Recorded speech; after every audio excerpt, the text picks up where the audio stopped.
and you only need a very small amount of it. Now, a question I got asked last week is, do you have to set it with powder? It actually depends on the type of primer. Some of them will actually set themselves, and then other times leaving it a little tacky will give the eyeshadow something to really grab hold of. But for beginners, I'd actually recommend not having a very damp base because it does make it a little trickier to blend. If it feels very damp and very tacky, use a little bit of powder or just like a neutral eyeshadow. So there's pros and cons for either way. Once we've prepped, we can then apply eyeshadow. Now there's so many different eyeshadow textures, tones, formulas, finishes. Sometimes it can just be overwhelming. But really, for a makeup look, you just need 3 to 4 eyeshadows. And 3 to 4 is a great one to start off with for beginners. Once you get a hang of 3 or 4, you can start adding more. For this look, I have chosen 4 eyeshadows. One of them is an extra option, and the other 3 are in the neutral tones. Now you can actually use this technique to try different colors as well. Obviously, I went for the brown tones, but you can have purple tones, blue tones, anything you want really. You just want to stay within the depth of the color, but it can be any color you want. I just went for neutral. So the first eyeshadow has to be at least 1 shade lighter than your skin. This is your highlighter shade, and it can be satin, matte, shimmer, totally up to yourself. My preferred way is actually to use a shimmer. I really like the way it catches the light, and it also creates dimension and shape as well. Now, if you don't have a good highlighter, you can always use your face highlighter on your eyes as well. The next eyeshadow is your mid-tone. This is the most important one out of everything else that you use. Your mid-tone is there to help blend and fade and creates a slight shape. This should be at least 1 shade darker than your skin, but it always must be matte. If it's not matte, it won't create the right shaping for you. Now your mid-tone can actually be swapped out for your contour shade, provided it's matte, but you just want to make sure it's not too dark. 1 to 2 shades darker max, 3 shades darker, and you're going into a whole other thing. Which brings me on to my next one, the contour shade. Unlike the contour shade that we use on our face, this is a lot darker than our skin tone. A contour shade can be often confused for our mid-tone. The mid-tone is actually way more important.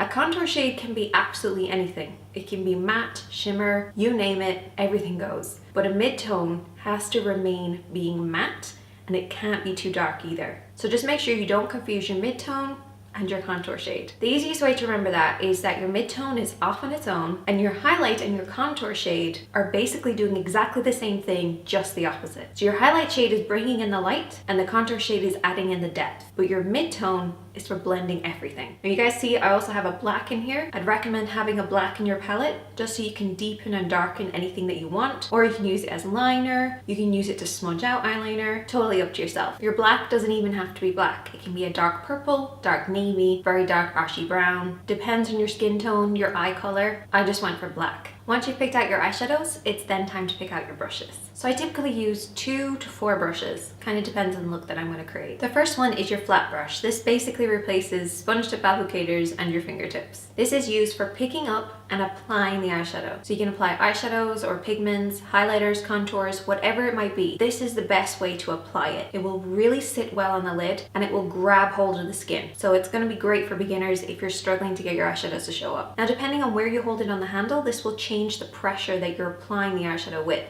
So if you really want to pack on a color, hold it a little further up. This will give you maximum pressure and maximum control. In the center, this is where you typically apply everything. Gives you medium pressure, medium control, and then holding it right down on the bottom, this gives you very little control. Not something you really want to do with a flat brush. The only time I would ever hold it this far down is if I'm reapplying maybe a little bit of glitter, a little bit of pigment, and I'm just barely touching the skin. But holding it in the center is the best way to do it. When you're picking up eyeshadows with a flat brush, you want to make sure you're pressing it very lightly into the palette. This will lift up just enough to coat both sides, but you don't want to bend or twist the bristles. Keep it quite flat and you'll get the best pigmentation pickup. Next we have a pencil brush. There's so many different ways that you can use a pencil brush. They're great for smudging or blending in smaller areas, and they come in lots of different sizes. This is just a nice medium one. You can also use this to push it down slightly to create a flat small edge for getting maybe right underneath the eyes or right by the lash line or maybe underneath the brows. Pencil brushes are often overlooked, but they do make a massive difference. So even though it's not an essential, it is something I recommend trying. When it comes to applying with a pencil brush, what you want to do is to very lightly tip the brush into the product. You only want to coat the very top of it. The rest of the bristles all the way around, that's there for creating support to help you blend. But the actual application needs to start just on this very tip. And when it comes to holding the brush, that depends on how you're using it. If you're smudging, you might want to hold it a little further up. As I said, the closer you hold it up to the top, the more control, the more pressure you're going to apply. So if you're very lightly smudging, just a tiny little mistake, hold it quite far down the handle and just do little wiggles. And this will just create a soft blend for you. The final two brushes is a clean blending brush and then your application blending brush. I actually wouldn't recommend applying a lot of eyeshadows with your blending brush. It creates a very sheer effect. You're better off using your flat brushes to apply and then use your blending brushes to soften it out. But sometimes it depends on the look that you're trying to create. A blending brush can actually apply a nice amount of eyeshadow, but it does it a little sheerer compared to a flat brush. But I still recommend having two. One for applying and kind of dirtying up everything, and then one for softly blending. The reason I keep a clean one is because I don't want to create a muddy effect. This will blend for me, especially if I'm blending a couple of different shades together, without getting that muddy effect with the brush that I've already applied those shadows with. That gives too much of a mix between all the different eyeshadows, whereas this will give you a clean line and a clean blend. And just as I've been saying this whole time about how you hold it, this makes a massive difference as well. First of all, you should be holding it similar to how you hold a pen, but you're just going to stretch out your hand a little bit so it's resting in this little area here. So typically when I'm applying with a blending brush, I hold it in the center. But when I'm blending out with a blending brush, I hold it further down. The way that you hold your brushes is the last thing to kind of develop. You only learn it from constantly practicing and figuring out where you need to hold it. The best technique I would say though is, if you have a makeup artist that you love watching, watch how they hold their handles. Whether they're holding the brush quite far up or quite far down, and also the placement as well.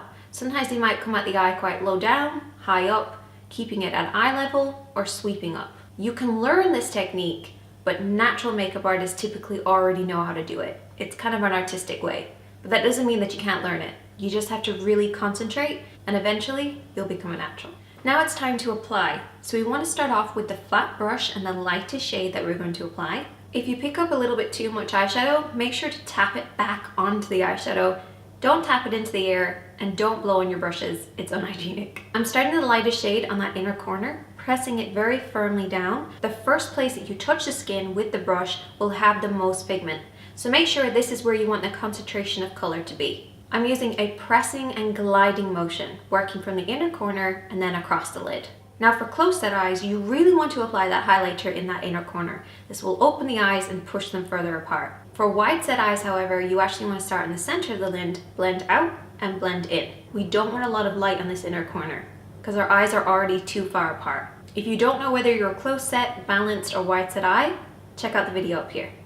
Next is your mid-tone.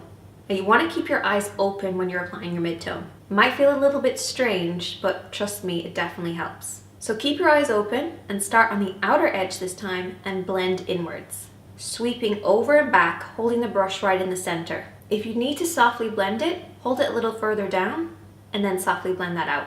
The higher you hold it up, the more concentration you're going to have. And the lower you hold it down, the sheerer the application is going to be. So holding it in the center will be a great way to start, but if it's going on a little heavy, dust off the excess on your hand and then hold the brush a little further down to soften it out for you. If you're not sure where to stop blending on that outer edge, take your brush, line it up with the edge of the nose, edge of the eye, and aim for the edge of the brow.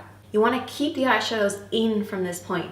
So start there with your application and blend in and back again, making sure not to go beyond that point. Now that's just a basic way of doing it.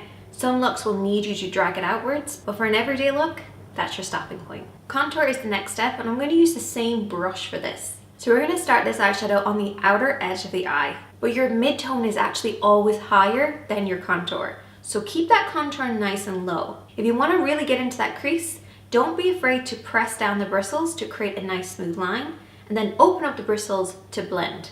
But just remember, that mid-tone has to be higher than your contour. Your contour is there for the depth, the mid-tone is there for the fade. You're going to do this in exactly the same way, sweeping over and back. However, if you have close set eyes, try keeping the contour just in that outer third. And if you have wide set eyes, bring it all the way in towards the nose. You can then take your clean blending brush and just go around the edges. This will soften it out for you, blend your contour and your mid-tone together without creating that muddy effect. Now for underneath the eyes, I like to add a little bit of definition as well. I actually start off with the contour shade really close to those lashes. And I'm going to take the mid-tone shade and work around the edges of the contour. Your mid-tone is the furthest away from your lashes, whether it's at the bottom or it's at the top. It has to create that nice fade for you. For close set eyes, keep it to just the outer third. For wide set eyes, you can bring it all the way in. Then you can use the black eyeshadow for just adding a little bit of definition. You could apply it underneath the eyes or on the top. Just keep it as close to the lash line as possible and then softly blend it out. Then all you have to do is finish off with liner, lashes, mascara, whatever you choose. If you're struggling at all creating a makeup look, definitely let me know. You can always send me a picture. I am here to help. And I'll see you guys in my next video.